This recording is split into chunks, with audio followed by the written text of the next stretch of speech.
Bon bah les amis, c'est parti pour le débrief de Real Madrid et Gérone. Victoire du Real Madrid 3-0. But de Rossellou, but de Tchouaméni et but de Jude Bellingham. Salut à tous les amis, j'espère que vous êtes très bien. C'est parti pour le débrief du match du Real Madrid, de la victoire du Real Madrid, de la grosse victoire du Real Madrid face à Gérone. Victoire qui nous permet de remonter à la première place. Donc le Real Madrid est seul leader, je répète, seul leader. Le Real Madrid est seul leader, les amis, de la Liga. Devant le FC Barcelone, les amis, qui avait gagné hier soir face à Séville. Avant tout, il faut rendre à César ce qui appartient à César. Les deux derniers matchs, la compo d'Ancelotti, les amis, on avait des doutes, hein, surtout au match d'Atlético Madrid. Mais là, il nous a surpris avec sa compo avec Camavinga à gauche. Franchement, je m'y attendais pas du tout. Garcia et Ferland Mendy sont tous les deux fit, sont tous les deux prêts pour jouer. Et il te met Eduardo Camavinga. Mais vas-y. C'est un des 4 meilleurs joueurs du match. Et il te sort une performance XXL. Bravo Carlo Ancelotti. Là, il faut applaudir. Il faut applaudir, les amis, c'est tout. Il faut applaudir.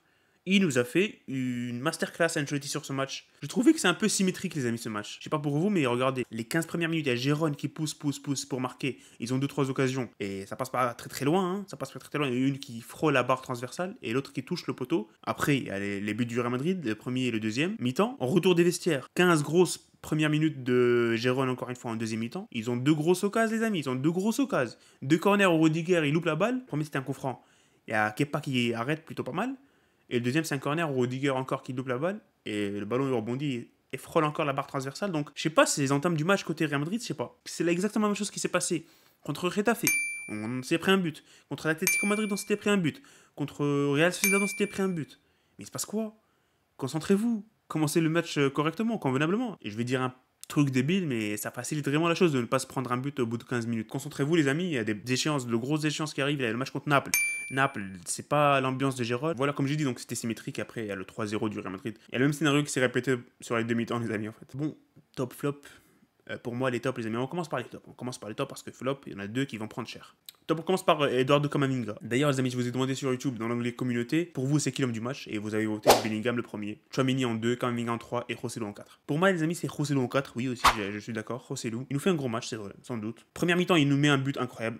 Bon, il nous met un but, sa finition, elle est pas top. Il tire au milieu, le gardien, il la repousse un peu, ça rentre au fond des filets. Et c'est ça le problème avec Rossellou, c'est que finition au pied, je trouve qu'il est pas trop fort en fait. Mais par contre, de la tête, il est incroyable. De la tête, c'est inarrêtable ses frappes. Ses coups de tête, ils sont trop forts, les amis. Mais bon, heureusement qu'il marque aujourd'hui. Heureusement qu'il marque, ça va lui booster le moral. En plus, à l'occasion, sur le troisième but, il est face à face, il rate encore. Bon, heureusement qu'il fait le bon geste pour dévier pour Bellingham pour marquer, mais il aurait pu marquer directement. Jeu au pied, les amis, j'attends beaucoup de plus de Rosselló. Bon, Eduardo Camavinga, Bellingham, les amis, je vais les mettre à ex-aequo.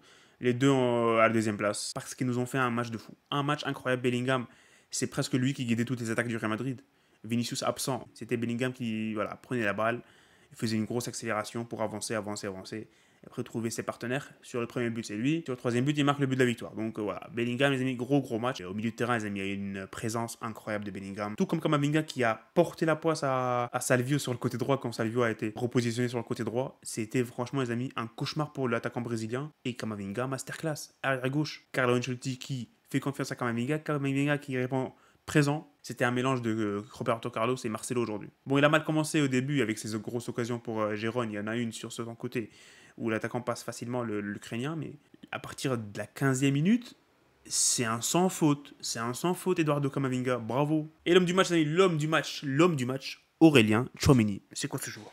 C'est quoi ce joueur? Il a été incroyable aujourd'hui. C'est littéralement une pieuvre, les amis, dans le milieu de terrain. Ça passe pas en fait, ça passe pas, les passes, il passe pas. Il récupère tout, à droite, à gauche, devant, derrière, il est trop fort, il est trop fort. Et à un moment, les amis, il était à côté de Kepa, en train de récupérer les ballons. C'est un ramasseur de balles même, il est trop fort. Déjà, son rôle principal qui est défensif, et bah il est à fond dedans, les amis, il nous a fait un gros match. Et offensivement, il est impliqué sur les deux buts. Les deux derniers buts. Il nous met un coup de tête incroyable pour son premier but avec le Real Madrid. Et le troisième but, c'est lui qui guide l'attaque. Il intercepte la balle, il donne à Bellingham, Bellingham la lui remet. Passe pour Rosselló qui tire, ça revient, but, bon, vous connaissez les amis. Mais Aurélien Tchouaméni, c'est une masterclass.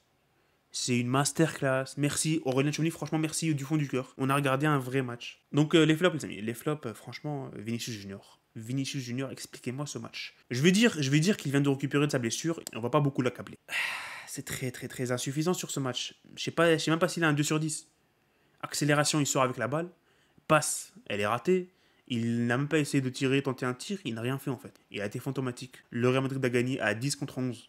Il sort à la 67e minute, alors qu'il doit sortir beaucoup plus tôt. J'aurais bien aimé voir Brahim, franchement, un peu plus tôt. Vinicius, franchement, je suis déçu. Je suis déçu de son match, mais franchement, je pense qu'il va se ressaisir et il va nous faire un gros match face à Naples. Le deuxième flop, franchement, il fait pas un mauvais match. Nacho, il fait pas un mauvais match. Mais il gâche son match, les amis. Il gâche son match pourquoi?